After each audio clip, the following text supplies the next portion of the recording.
Imagine cutting out all unnecessary spending for 30 days. No takeout coffee, no shopping sprees, no impulse Amazon buys. It's just the essentials.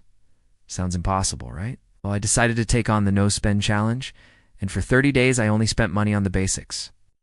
In this video, I'll share how I survived, what I learned, and why this challenge could completely change the way you look at money.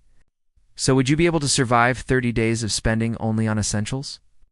I know that sounds like a super long time, but it's actually less than 2 months. So I want you guys to picture this. For the next 30 days, no eating out, no shopping, no Starbucks, no Netflix, no DoorDash, just 30 days of spending only on what is absolutely necessary. Would you be able to do this? Would you even want to do this? Let's talk about it. Hey guys, it's me. Welcome back to my channel where we talk about all things personal finance and building wealth. In today's video, I'm going to talk about my recent no-spend challenge that I just completed and how I went from hating it to loving it. Let's get started. Alright, so let's start off with the intro hook. Would you be able to spend only on essentials for 30 consecutive days? I don't know about you guys, but I think this would have been impossible for me years ago, when I first started trying to save money.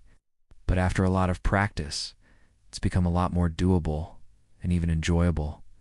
The idea of a no-spend challenge is to reset your money habits and really test your self-control by limiting your spending to only what is essential. It's a great way to evaluate your spending habits and find areas where you can cut back without sacrificing your quality of life. It also allows you to save money and put it towards your financial goals, like paying off debt, investing, or building an emergency fund. Ow. And it's not as hard as you might think. Let's talk about the rules of my no-spend challenge. First off, only essential spending. What are essentials? I consider these to be rent or mortgage payments, utility bills, grocery expenses, transportation costs, and any necessary medical costs. Basically anything that is crucial for survival and maintaining basic well-being. Anything that is non-essential has to be cut out completely for the duration of the challenge, which for me was 30 days. This includes eating out at restaurants, buying new clothes, entertainment like going to the movies or concerts, streaming services like Netflix and Hulu, and other forms of online shopping like Amazon and Target. All of these things are things that I would normally spend money on, so cutting them out completely was definitely a challenge, but it also gave me a chance to be more creative and find new ways to enjoy myself without spending money. So let's talk about why I did this in the first place. Honestly, I wanted to see if I still could do it. Like I said before, I've done this kind of stuff before, and it's gotten a lot easier over time. So I thought, why not challenge myself and see how much money I can save in just 30 days. I also wanted to see if I could maintain my normal standard of living while only spending on essentials. And the answer to that question was yes. I was still able to enjoy myself and have fun without spending money. It just required a little bit more creativity and planning. So let's talk about some of the struggles that I faced during this challenge. The first week was definitely the hardest. It's always the case, right? Like the first few days are the hardest because you're breaking old habits and you're kind of feeling deprived. But once you get into a rhythm, it gets a lot easier. One of the biggest struggles for me was saying no to social invites. I'm a very social person and I love going out with my friends and family. But during this challenge, I had to turn down a lot of invitations to eat out or go shopping. That was definitely tough, but it helped me stick to my goals and not spend any extra money. Another struggle was the boredom. When you don't have any money to spend, it can be tough to find things to do. I found myself wanting to go out and do things just for the sake of having something to do. But I really had to make an effort to stay home and find free or low-cost activities to keep myself entertained. And that meant a lot of cooking at home, a lot of board games with my family, and a lot of walks in the park. It wasn't always easy, but it was definitely worth it.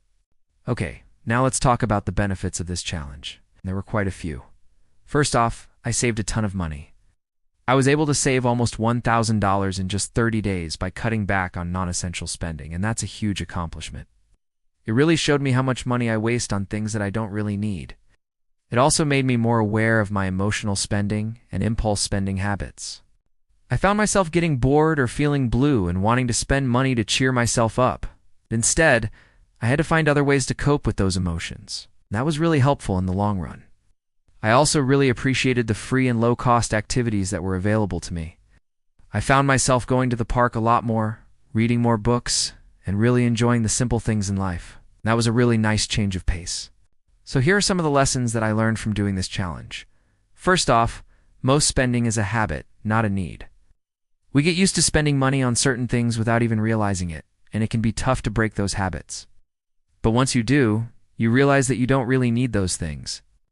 You just got used to having them. I also learned that you can cut back without sacrificing your quality of life. There are a lot of things that we think we need to be happy, but we really don't. We just need to get creative and find other ways to meet our needs. And finally, I learned that frugal doesn't have to mean boring. It's possible to live frugally and still have fun. It just takes a little bit more planning and creativity. But I promise it's worth it. So let's talk about how I plan to use the money that I saved from this challenge. As I mentioned earlier, I'm going to be putting this money towards paying off debt, investing, and building an emergency fund. These are all things that I need to be focusing on anyway, so this challenge really helped me accelerate my progress towards those goals. Paying off debt is obviously a priority for me. And this money is going to help me get rid of some high interest rate debt that I have. Investing is another priority for me.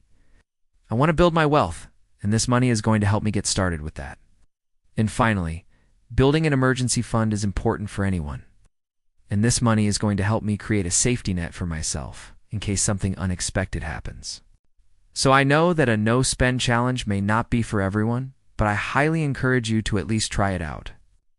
Even if you can't commit to 30 days, try it for a week or even just a few days. You'll be surprised at how much money you can save and how much you can accomplish. It's a great way to reset your financial habits and really test your self-control. Who knows, you may even enjoy it. All right, guys. I hope you enjoyed my no-spend challenge, and I hope it inspired you to try it out yourself. Let me know in the comments below if you've ever done a no-spend challenge before and how it went for you. Also, if you enjoyed this video, please give it a thumbs up and subscribe to The Wealthy Path. Thank you guys so much for watching. And I'll see you in my next video.